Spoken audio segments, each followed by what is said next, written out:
On the subject of thoughts and ideas, like inspiration, right? Inspiration is a tool that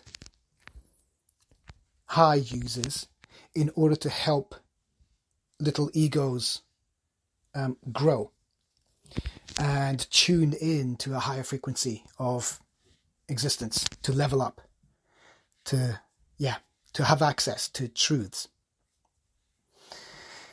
And so inspiration is more like a little portal into. Inspiration is the name of the portal, or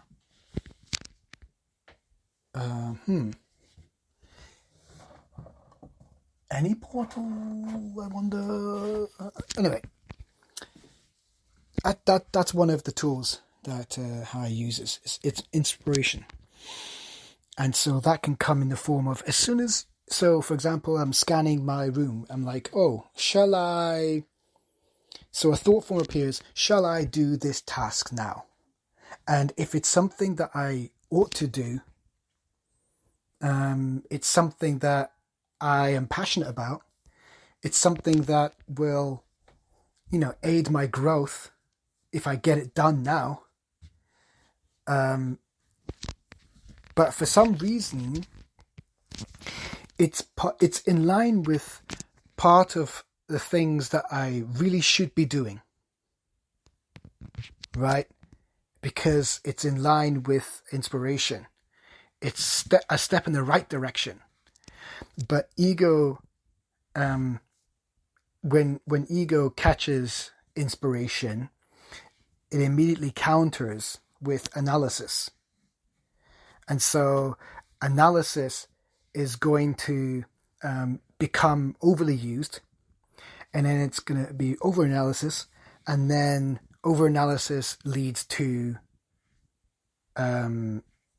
procrastination. And then there you've got the loop. Ego wins. Because if you're stuck in procrastination, it can go on for a long time, and ego wins. And it's harder to get back into attunement. So, procrastination, inspiration, in this world of choice.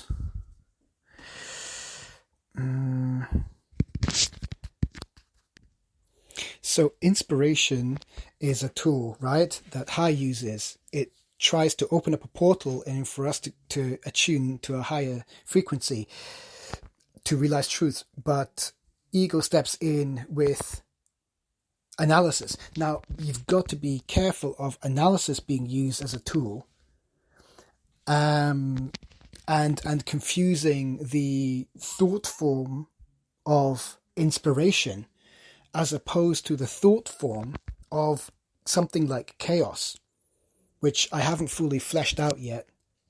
But I believe chaos, as I think I said earlier, I believe chaos is of ego. Like, it's a manifestation of ego. It's one of those tools, right? One of those game pieces. It's a move, right? So I think chaos is like the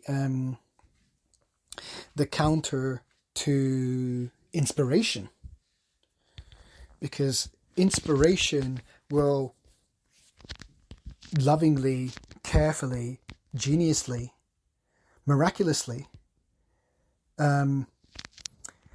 guide you through a path to betterment, maturity, evolution, to a higher frequency, to attunement, right? To a higher state. If you ride that, if you're consistently able to ride that, you can jump in and out of that portal, right? Of riding inspiration.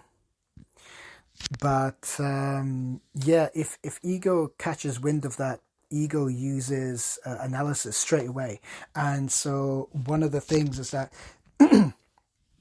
if analysis doesn't work, then it's weird. why does ego not want to grow up? It's so strange. Like, ego just wants to be a kid. It's fascinating because it actually blocks itself from growing up. Because if inspiration is indicating to us all the time, like different hints, things that are going to be aligned with our higher selves. But yeah, ego puts all these complications in there, like fear. And it's a fear-based reaction to then trigger. Oh, is that what fear is? Is fear just a... Oh shit, I've mucked up my bed with my skates. Is fear an automated mechanism to then trigger a response like analysis or chaos? Because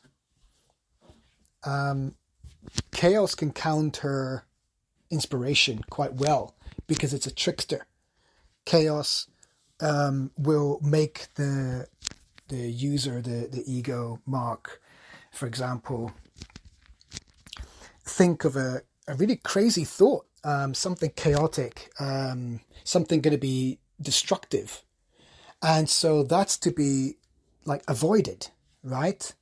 Rationally speaking, why would I put myself in danger? Why would I become a flight risk? Why would I act crazy?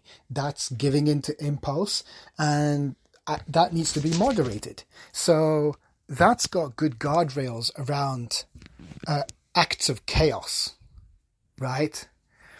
But the thing is, we use the same mechanisms to shut down thoughts of inspiration. So inspiration doesn't feel the same way as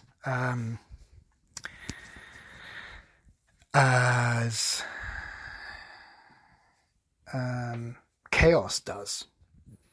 But chaos is very good at pretending like it's inspiration, just to trigger our defense mechanism of self-preservation and say, no, we must moderate that. We must not go too crazy.